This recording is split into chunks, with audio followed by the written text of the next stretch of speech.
नमस्कार साथियों, स्वागत है आपका हमारे ऑनलाइन यूट्यूब प्लेटफॉर्म रूट पर। मैं हूं दिनेश साहू और हमारी इंडियन ज्योग्राफी की जो सीरीज चल रही है, इसको आगे बढ़ाते हुए आज हम नेक्स्ट लेक्चर को डिस्कस करेंगे। आज का जो हमारा वीडियो लेक्चर है, वो बिल्कुल फ्रेश होने वाला है और आज से हम भारत का जो अपवाह तंत्र है या फिर ड्रेनेज सिस्टम है, इस टॉपिक को स्टार्ट करेंगे।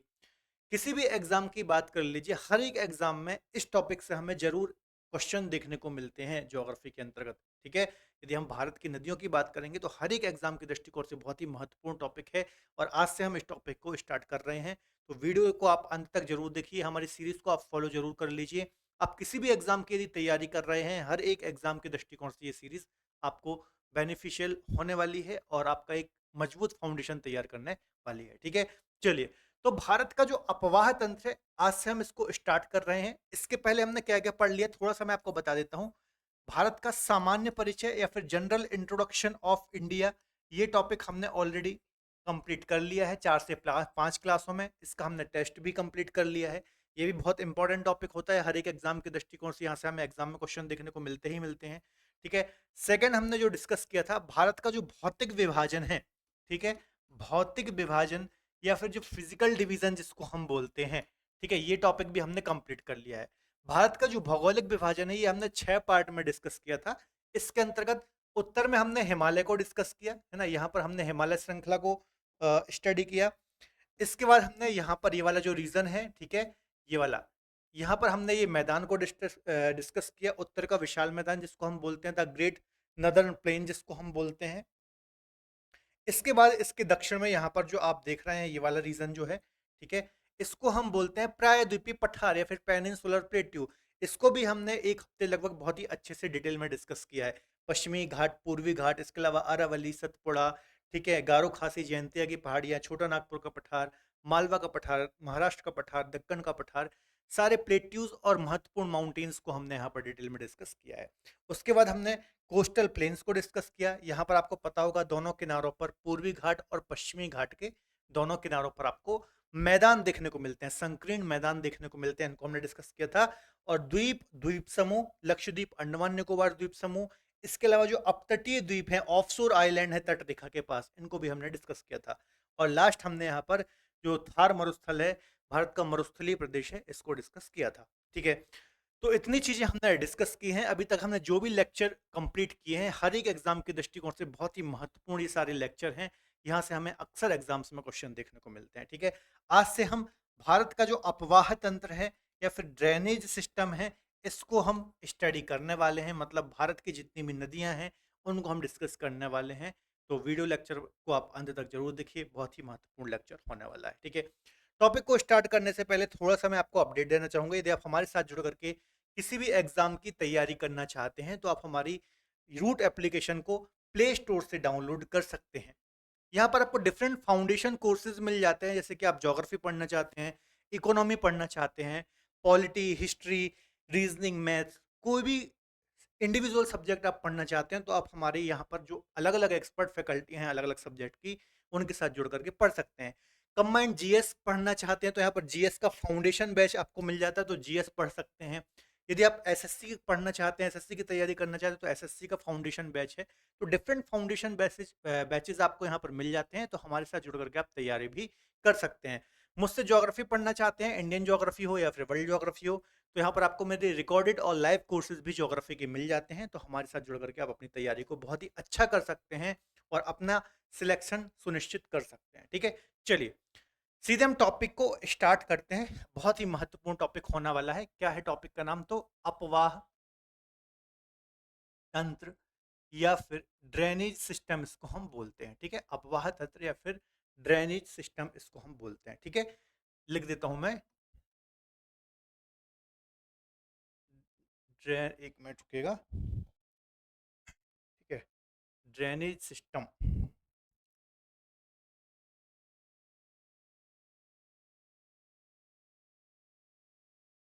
ठीक है, ड्रेनेज सिस्टम को हम पढ़ने वाले हैं। अब सबसे पहले बात, हम इसी शब्द को समझ लेते हैं कि आखिर अपवाह तंत्र होता क्या है, ड्रेनेज सिस्टम होता क्या है। ठीक है, इसको जरा हम समझ लेते हैं। फॉर एग्जाम्पल बच्चों, मान लीजिए ये कोई एक नदी है। ठीक है, ये कोई एक नदी है, कोई भी एग्जाम्पल ले लीजिए, गंगा ले लीजिए, है ना? गोदावरी ले लीजिए, कोई भी जो आपकी फेवरेट नदी है उसको एज्यूम कर लीजिए, ठीक है? अब कोई भी जो एक मेन नदी होती है इसको हम इस प्रकार से ड्रॉ कर लेते हैं, ये, है ना? ये कोई एक नदी हो गई, ठीक है? अब कोई भी जो एक नदी होती है उसकी बहुत सारी सहायक नदियाँ होती हैं, है ना? जैसे मान लीजिए गंगा ही हो गई, तो इसकी एक प्रमुख सहायक नदी इस प्रकार से आकर के मिलती है, ठीक है? जिसको हम बोलते हैं यमुना, ठीक है? यहाँ पर हम इसको कट कर देते हैं, 1 मिनट रुकिएगा, ठीक है? इस प्रकार से इसमें आकर के मिलती है, ठीक है? और भी ऊपर से आप देखेंगे रामगंगा आकर के मिलेगी, ठीक है? इस प्रकार से और भी इस प्रकार से बहुत सारी गोमती वगैरह आकर के मिलेंगी, ठीक है? महानंदा वगैरह आकर के मिलेंगी। यमुना की कुछ सहायक नदियाँ होंगी, जैसे कि चंबल वगैरह हो गई, बेतवा वगैरह हो गई, ठीक है? केन वगैरह हो गई, ठीक है? यहाँ पर आपको सोन आकर के मिलेगी। तो इस प्रकार से ये एक मेन नदी है जो बीच में आप देख रहे हैं, ठीक है? मान लीजिए ये गंगा नदी है और इसकी ये कुछ सहायक नदी हैं, ठीक है? अभी हम नदी नहीं पढ़ रहे हैं, अभी जस्ट मैं आपको समझा रहा हूँ कि जो अपवाह तंत्र शब्द लिखा हुआ है इसकी मीनिंग क्या होती है, ठीक है? तो एक मुख्य नदी जैसे कि ये गंगा नदी है और इसकी जो एक अनेक अनेक आपको सहायक नदियाँ दिख रही हैं, ठीक है? तो इस संपूर्ण तंत्र को हम बोलते हैं अपवाह तंत्र या फिर ड्रेनेज सिस्टम, है ना? तो इसको हम क्या बोलेंगे? गंगा नदी का अपवाह तंत्र। ये क्या है? गंगा रिवर का, ठीक है? ये क्या है? गंगा का अपवाह तंत्र है, ठीक है? मतलब एक मुख्य नदी और उसकी जो अन्य सहायक नदियाँ होती हैं, उनको हम क्या बोलते हैं? उसके संपूर्ण तंत्र को हम अपवाह तंत्र बोलते हैं। अब ये जो छोटी-छोटी नदियाँ आपको यहाँ पर दिखाई दे रही हैं, इनको हम क्या बोलते हैं? इनको हम बोलते हैं सहायक नदियाँ। सहायक नदियाँ या फिर सहायक नदी इनको हम बोलेंगे, ठीक है? ये जो आप देख रहे हैं इनको हम सहायक नदियाँ बोलते हैं या फिर इनके लिए एक और शब्द है ट्रिब्यूटरी, है ना? ट्रिब्यूटरी, ट्रिब्यूटरी इनको हम बोलते हैं, ठीक है? अब ये एक एक तो बात हो गई सहायक नदियों की, ठीक है? अब एक और चीज़ जैसे कि मान लीजिए ये गंगा है, ठीक है? तो गंगा से ही बच्चों जब ये वेस्ट बंगाल में जाती है, ठीक है? जब ये नदी वेस्ट बंगाल में जाती है तो इससे एक और इसकी ब्रांच निकलती है इस प्रकार से। एक नदी अलग निकल जाती है, गंगा सीधे निकल जाती है इस प्रकार से, ठीक है? और ये इससे एक और दूसरी नदी एक दूसरी ब्रांच इसकी निकलती है, जिसको हम बोलते हैं डिस्ट्रीब्यूटरी या फिर वितरिका। इसको हम क्या बोलेंगे? इसको हम बोलेंगे वितरिका। वितरिका या फिर डिस्ट्रीब्यूटरी इसको हम, ठीक है? शॉर्ट में लिख दिया डिस्ट्रीब्यूटरी इसको हम बोलेंगे। तो एक तो होती है ट्रिब्यूटरी या फिर जिसको हम सहायक नदी बोलते हैं और एक होती है डिस्ट्रीब्यूटरी। मतलब एक बड़ी नदी इस प्रकार से प्रवाहित हो रही थी, ठीक है? यदि उसमें बहुत सारी नदियां आकर के इस प्रकार से मिल रही हैं तो इनको हम बोलेंगे क्या? ट्रिब्यूटरी। लेकिन इसी मेन नदी में से एक दूसरी ब्रांच निकल गई, इसी मेन नदी में से कोई दूसरी ब्रांच निकल गई, दूसरी छोटी ब्रांच निकल गई, है ना? इसको हम क्या बोलेंगे? इसको हम बोलेंगे डिस्ट्रीब्यूटरी या फिर वितरिका। जैसे फॉर एग्जाम्पल ये यहाँ पर मैं लिख रहा हूँ हुगली, ठीक है? हुगली आप जानते होंगे जो कलकत्ता शहर है वो हुगली नदी के किनारे ही बसा हुआ है। कोलकाता जो पोर्ट है हुगली नदी के किनारे ही बसा हुआ है, ठीक है? और ये किसकी वितरिका है? तो ये गंगा की ही डिस्ट्रीब्यूटरी है या फिर वितरिका है। यहाँ पर फरक्का बैराज भी बनाया गया है ताकि इसमें कोई जल की कमी ना हो, है ना? चूंकि इसके किनारे कलकत्ता पोर्ट है, वो सब अभी हम आगे डिस्कस करेंगे। तो अभी आप इतना समझिए, ये अपवाह तंत्र हो गया गंगा का। ये जो नदियां आकर के इसमें मिल रही हैं ये क्या हो जाएंगी? ये इसकी सहायक नदियां हो जाएंगी, ट्रिब्यूटरी हो जाएंगी। और इससे ये कोई मेन नदी से कोई दूसरी ब्रांच अलग हो रही है तो उसको हम बोलेंगे वितरिका या फिर डिस्ट्रीब्यूटरी। जैसे कि हुगली गंगा की क्या है? वितरिका है या फिर डिस्ट्रीब्यूटरी है। तो ये कुछ टर्म्स हैं आपको पता होना चाहिए। कभी कभी इस पूरे जैसे ये जो गंगा का पूरा तंत्र बताया इसी को हम कैचमेंट एरिया भी बोल देते हैं। क्या बोल देते हैं? कैचमेंट एरिया, ठीक है? इसी को हम कैचमेंट एरिया भी कभी कभी बोल देते हैं, ठीक है? तो आई थिंक आपको ये सारी चीजें समझ में आई होंगी कि अपवाह तंत्र क्या होता है, डिस्ट्रीब्यूटरी क्या होती है, ट्रिब्यूटरी क्या होती है ना? ये शब्द क्योंकि हम बार बार यूज करते हैं जब कोई भी नदी पढ़ते हैं, तो ये आपको अच्छे से पता होने चाहिए, ठीक है? चलिए, अब कुछ अन्य चीजें बच्चों हमें यहाँ पर पढ़ना है, इसको मैं रफ कर रहा हूँ, ठीक है? ये जस्ट समझाने के लिए था, कुछ ऐसा नोट्स के काम तो आपको आएगा नहीं। आपको प्रॉपर तरीके से जो मैंने आपको बताया वो आपको प्रॉपर तरीके से नोट्स बनाने हैं, ठीक है? चलिए, अब आगे हम डिस्कस करते हैं कि जो भारत की नदियां हैं, ठीक है? भारत की जो नदियां हैं, यहाँ पे मैं लिख देता हूँ भारत की नदियां, ठीक है? इनका हम क्लासिफिकेशन कैसे समझ सकते हैं, ठीक है? कैसे हम इसको समझ सकते हैं? तो लास्ट क्लास में भी थोड़ा सा मैंने आपको बताया था, लेकिन हम फिर से एक बार इसको डिस्कस कर लेते हैं, ठीक है? इसको हम इस प्रकार से 2 भागों में समझ सकते हैं, ठीक है? ये, ठीक है? थोड़ा-सा ये मैप को हम यहाँ पर शिफ्ट कर देते हैं, फिर इसको हम छोटा कर देते हैं, ठीक है? ये, इसको हम छोटा कर देते हैं ताकि हमको यहाँ पर जगह मिल पाए, ठीक है? चलिए, छोड़िए इसको। अब देखिए, सबसे पहले यहाँ पर एक जो इसका हम क्लासिफिकेशन कर सकते हैं भारत की नदियों का, वो कर सकते हैं मुहाने के आधार पर। कैसे? मुहाने के आधार पर। मुहाने या फिर इसको हम आउटफॉल भी बोलते हैं। मुहाना मतलब जहाँ पर नदियाँ अपना जल गिराती हैं। देखिए नदियाँ जब अ, उसका जो एंड पॉइंट होता है तो या तो वो किसी सागर में गिरेगी या फिर महासागर में गिरेगी या फिर किसी झील में गिरेगी, है ना? कुछ रिवर होती है कि रास्ते में ही समाप्त हो जाती हैं, वो बहुत रेयर होता है, पर अल्टीमेटली वो किसी सागर, महासागर या फिर झील में गिरती हैं, ठीक है?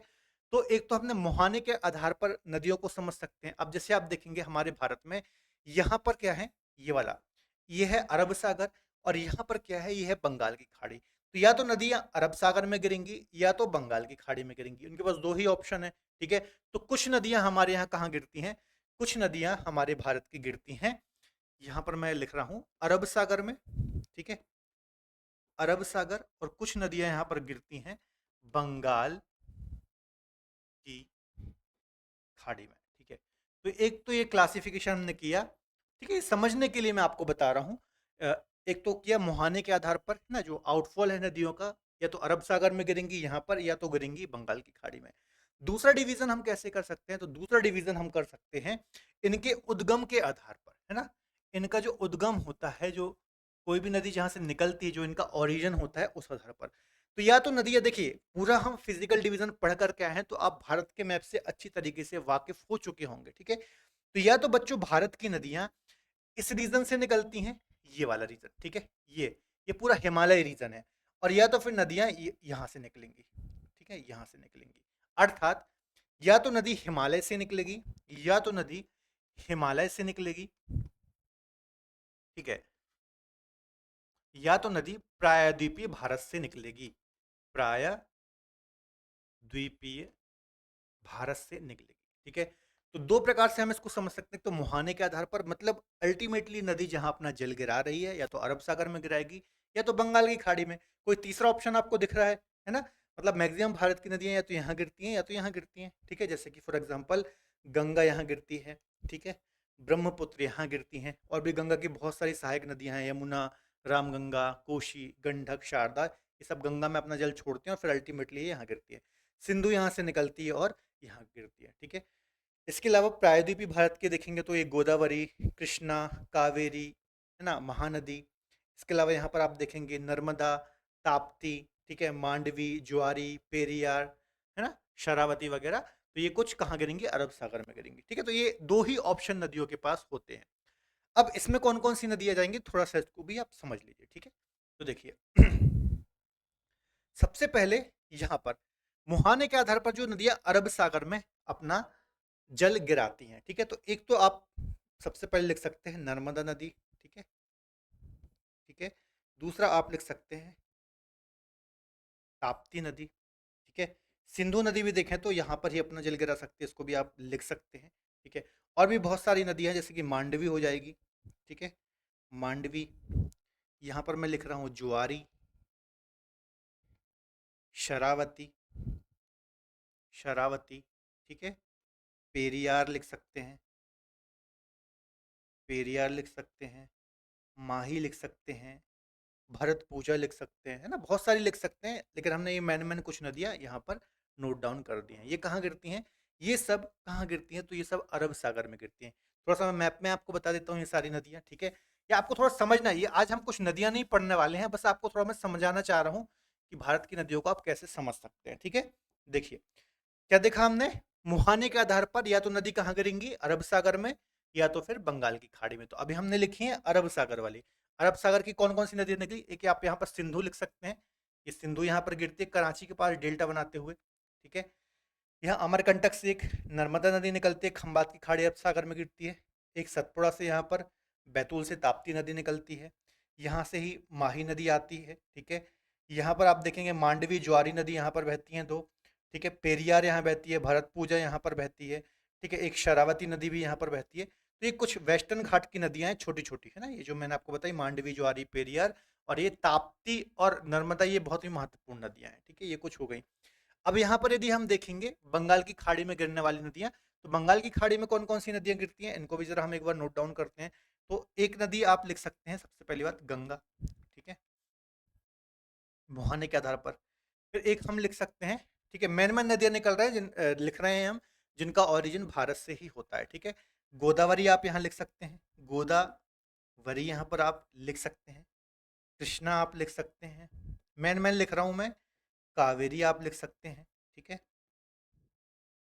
महानदी आप यहाँ पर लिख सकते हैं, और लिखना चाहे तो ब्रह्मपुत्र लिख सकते हैं, लेकिन ब्रह्मपुत्र चूंकि तिब्बत से निकलती है तो उसको मैं यहाँ पर नहीं लिख रहा हूँ, है ना? तो ब्रह्मपुत्र को भी आप यहाँ पर लिख सकते हैं। तो ये हो गई बच्चों मुहाने या फिर आउटफॉल के आधार पर नदियां, मतलब जो अरब सागर में गिर रही हैं और बंगाल की खाड़ी में। अब इन सब नदियों को हम एक एक करके स्टडी करेंगे, तो घबराने वाली बात यहाँ पर नहीं है, ठीक है? दूसरा हम देख लेते हैं उद्गम, है ना? अब देखिए ये ज्यादा महत्वपूर्ण है। भारत की नदियां या तो हिमालय से निकलती हैं, हिमालय रीजन से, क्योंकि हिमालय में क्या है, हिमालय में ना आपको बताया था इसकी एवरेज हाइट है 6100 मीटर, ठीक है? यहाँ पर बहुत सारे क्या है, ग्लेशियर भी हैं, और इन्हीं ग्लेशियरों का पानी जो होता है वो पिघल पिघल के इन नदियों को मिलता है, और ये लगातार नदियां प्रवाहित होती रहती हैं, ठीक है? तो उद्गम के आधार पर यदि हम बात करें तो कुछ हिमालयी नदियों के अंतर्गत हमें तीन नदियों को स्टडी करना है, ठीक है? एक तो हो जाएगी गंगा, ठीक है? एक हो जाएगी सिंधु, ठीक है? और एक हो जाएगी ब्रह्मपुत्र, एक हो जाएगी ब्रह्मपुत्र।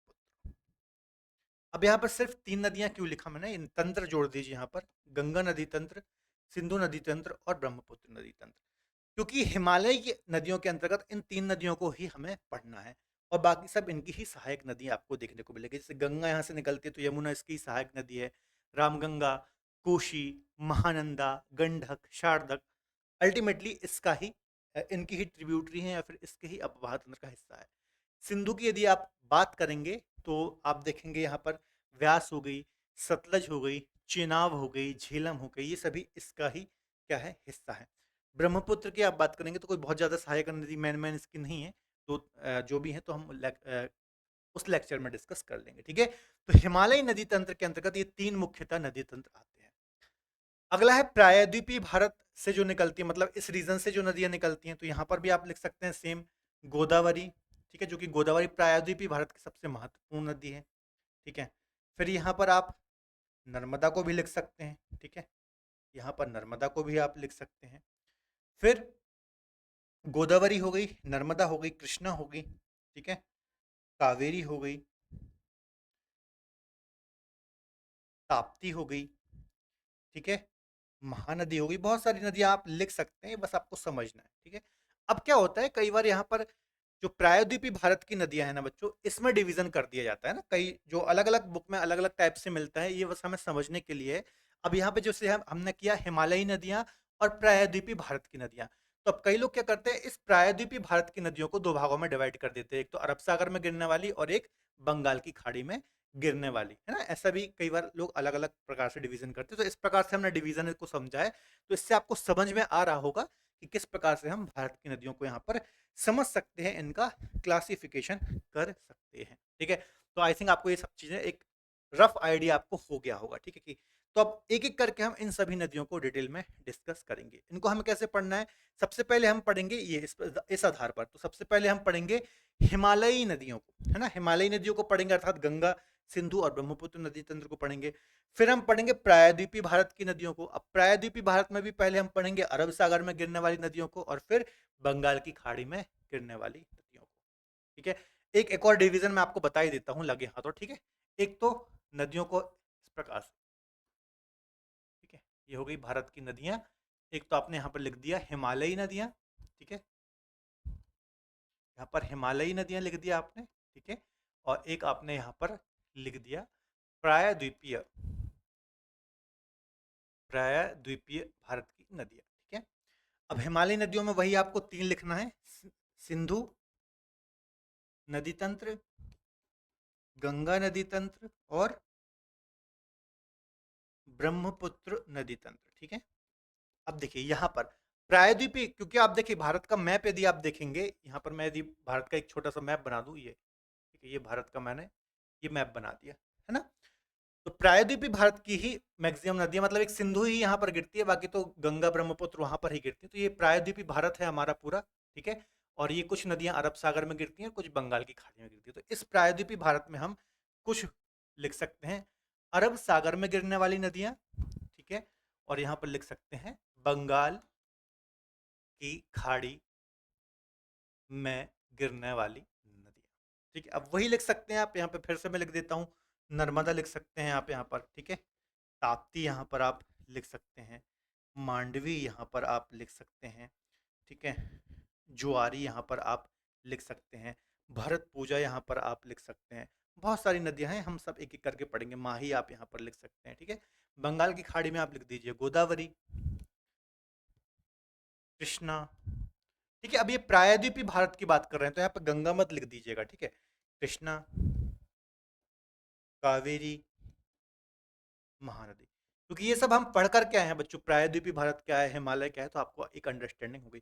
तो एक डिवीजन आप ऐसा भी कर सकते हैं, एग्जाम में लिखना हो तो ये वाला डिवीजन आप ज्यादा अच्छे से लिख सकते हैं, है ना।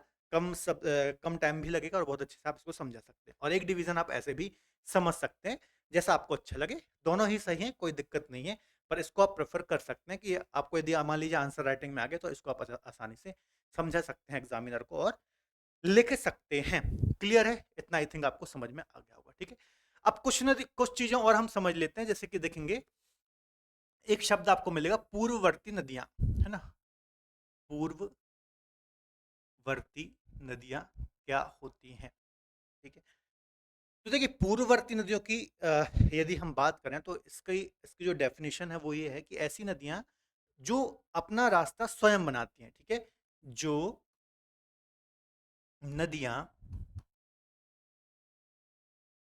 अपना रास्ता स्वयं बनाती हैं, ठीक है, स्वयं बनाती हैं, उनको हम क्या बोलते हैं, पूर्ववर्ती नदियां। अर्थात इसका मतलब क्या है, देखिए कुछ पहले इसके एग्जाम्पल देख लीजिए पूर्ववर्ती नदियों के, जैसे कि एक सबसे अच्छा हो गया सिंधु, ठीक है, ब्रह्मपुत्र और सतलज, ठीक है। ये तीन नदियां लिखी, और भी नदियां हैं लेकिन ये तीन मुख्य नदियां मैंने लिखी है, सिंधु, ब्रह्मपुत्र, सतलज।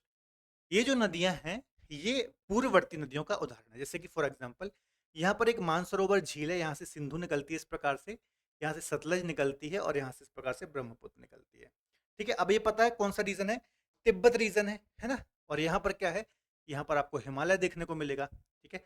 मतलब हिमालय के अपोजिट साइड से ये हिमालय को काट करके ये अगले पार्ट में प्रवेश करती हैं, ठीक है। अब पूर्ववर्ती नदियां होती क्या हैं, ऐसी नदियां जो अपना रास्ता स्वयं बनाती हैं, और जैसे मान लीजिए किसी पर्वत का निर्माण हो रहा है, तो वो अपने रास्तों को काटते जाएगी, गहरे गहरे महाखड्ड, गॉर्ज, कैनियन का निर्माण करेगी, है ना। और जैसे फॉर एग्जांपल समझिए ये कोई एक नदी बह रही थी, ठीक है, ये कोई नदी बह रही थी, ठीक है। अब किसी वलित पर्वत का फोल्ड हो रहा है, या फिर कोई वलित पर्वत बन रहा है, ठीक है। तो एक वलन इस साइड होगा और एक वलन इसके साउथ में होगा। नदी लगातार अपना रास्ता काटती जाएगी, इसको ऐसे समझिए, ये ये और यहाँ पर नदी प्रवाहित हो रही है, ठीक है। मतलब नदी लगातार अपना रास्ता काटती रही और इसका जो पर्वत का फोल्ड है इसके दोनों साइड होता रहा, तो ये एक गॉर्ज बन जाएगा, ठीक है। इसी का जब बड़ा हिस्सा हो जाएगा तो कैनियन हो जाएगा, ठीक है। अर्थात जो पूर्ववर्ती नदियां होती हैं अपना रास्ता स्वयं बनाती हैं, लगातार कटाव करती हैं, और गॉर्ज और कैनियन का निर्माण करती है। जैसे आप देखेंगे सिंधु नदी एक बुंजी गॉर्ज का निर्माण करती है, ब्रह्मपुत्र नदी जब भारत में यहाँ से प्रवेश करती है तो गॉर्ज का निर्माण करती है, सतलज नदी गॉर्ज से ही भारत में प्रवेश करती है। इन सबको हम पढ़ेंगे, अभी बस मैं आपको समझा रहा हूँ। तो ऐसी नदियों को बोलते हैं पूर्ववर्ती नदियां, या फिर इनको हम बोलते हैं एंटीसीडेंट रिवर। क्या बोलते हैं, एंटीसीडेंट रिवर बोलते हैं, ठीक है। अगला पार्ट देख लेते हैं, तो आपको समझ में आया होगा, है ना। ये तीन एग्जाम्पल आपको विशेष तौर पर दिमाग में रखने हैं, ठीक है। चलिए नेक्स्ट है, अगला है एक अनुवर्ती नदियां, ठीक है। ये दो टर्म थोड़ा समझ लीजिए, अनुवर्ती नदियां, ठीक है।